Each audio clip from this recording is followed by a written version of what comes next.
दक्ष के यज्ञ की रक्षा के लिए भगवान विष्णु से प्रार्थना।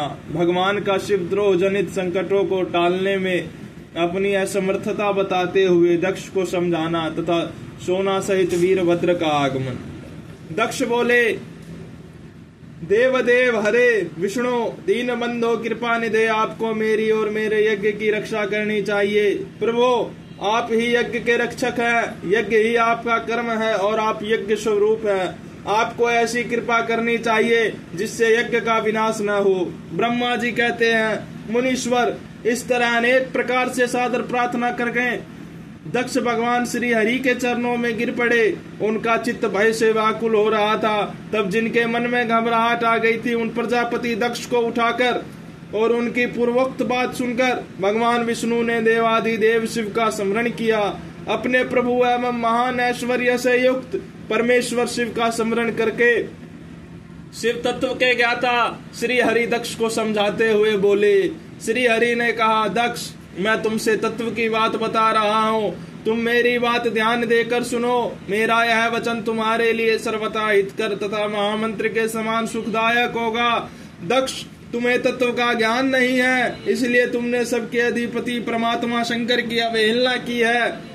ईश्वर की अवहेलना से सारा कार्य सर्वथा निसफल हो जाता है। केवल इतना ही नहीं, पग पग पर विपत्ति भी आती है। जहाँ पूज्य पुरुषों की पूजा होती है और पूजनीय पुरुषों की पूजा नहीं की जाती, वहाँ दरिद्रता, मृत्यु तथा भय, ये तीन संकट अवश्य प्राप्त होंगे।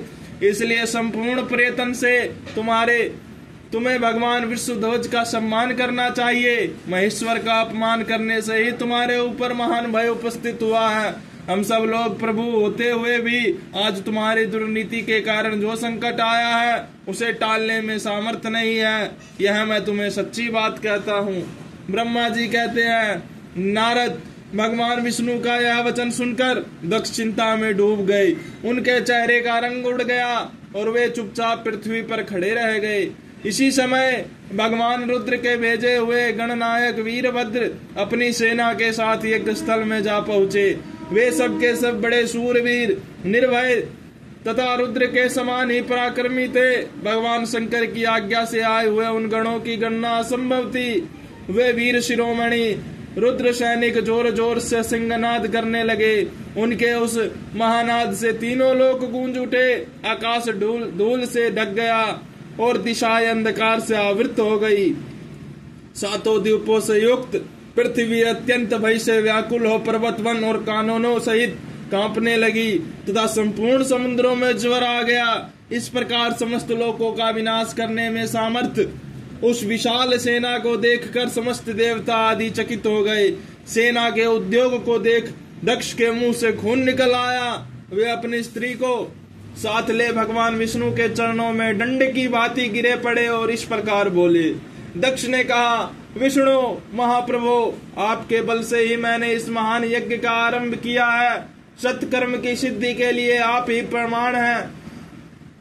विष्णु, आप कर्मों के साक्षी तथा यज्ञों के प्रतिपालक हैं। महाप्रभु, आप वेदोक्त धर्म तथा ब्रह्मा जी के रक्षक हैं। अतः प्रभु, आपको मेरे इस यज्ञ की रक्षा करनी चाहिए, क्योंकि आप ही सबके स्वामी हैं, सबके प्रभु हैं। ब्रह्मा जी कहते हैं, दक्ष की अत्यंत दीनतापूर्ण बात सुनकर भगवान विष्णु उस समय शिव तत्व से विमुख हुए।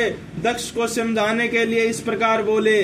श्री विष्णु ने कहा, दक्ष, इसमें संदेह नहीं कि तुम्हारे यज्ञ की रक्षा करनी चाहिए, क्योंकि धर्म परिपालन विषयक जो मेरी सत्य प्रतिज्ञा है वह सर्वत्र विख्यात है। परंतु दक्ष, मैं जो कुछ कहता हूँ उसे तुम सुनो। इस समय अपनी क्रूरतापूर्ण बुद्धि को त्याग दो। देवताओं के क्षेत्र नेमिषारण्य में जो अद्भुत घटना घटित हुई थी उसका तुम्हें स्मरण नहीं हो रहा है। क्या तुम अपनी कुबुद्धि के कारण उसे भूल गए? यहाँ कौन भगवान रुद्र के कोप से तुम्हारी रक्षा करने में सामर्थ्य है? दक्ष, तुम्हारी रक्षा किसको अभिमत नहीं है, परंतु जो तुम्हारी रक्षा करने को उद्यत होता है वह अपने दुर्बुद्धि का ही परिचय देता है। दुर्मते, क्या कर्म है और क्या अकर्म, इसे तुम नहीं समझ पा रहे हो। केवल कर्म ही सभी कुछ करने में असमर्थ नहीं हो सकता। जिसके सहयोग से कर्म में कुछ करने की सामर्थ्य आती है उसी को तुम सब कर्म समझो। भगवान शिव के बिना दूसरा कोई कर्म में कल्याण करने की शक्ति देने वाला नहीं है।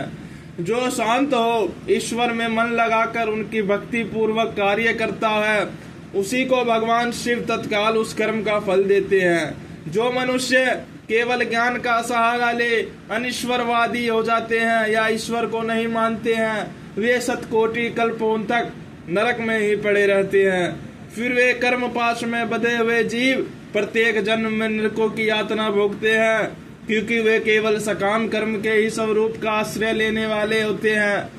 ये शत्रुमर्दन वीरभद्र जो यज्ञशाला के आंगन में आ पहुंचे हैं, भगवान रुद्र की क्रोधाग्नि से प्रकट हुए हैं। इस समय समस्त रुद्र गणों के नायक ही ये ही है। ये हम लोगों के लिए विनाश के लिए आए हैं, इसमें संशय नहीं है। कोई भी कार्य क्यों ना हो, वस्तुतः इनके लिए कुछ भी अशक्य नहीं है। ये महान सामर्थ्यशाली वीरभद्र सब देवताओं को अवश्य जलाकर ही शांत होंगे, इसमें संशय नहीं जान पड़ता। मैं ब्रह्म से महादेव जी की शपथ का उल्लंघन करके जो यहाँ ठहरा रहा, उसके कारण तुम्हारे साथ मुझे भी इस कष्ट का सामना करना ही पड़ेगा। भगवान विष्णु इस प्रकार कह ही रहे थे कि वीरभद्र के साथ शिवगणों की सेना का समुद्र उमड़ आया। समस्त देवता आदि ने उसे देखा।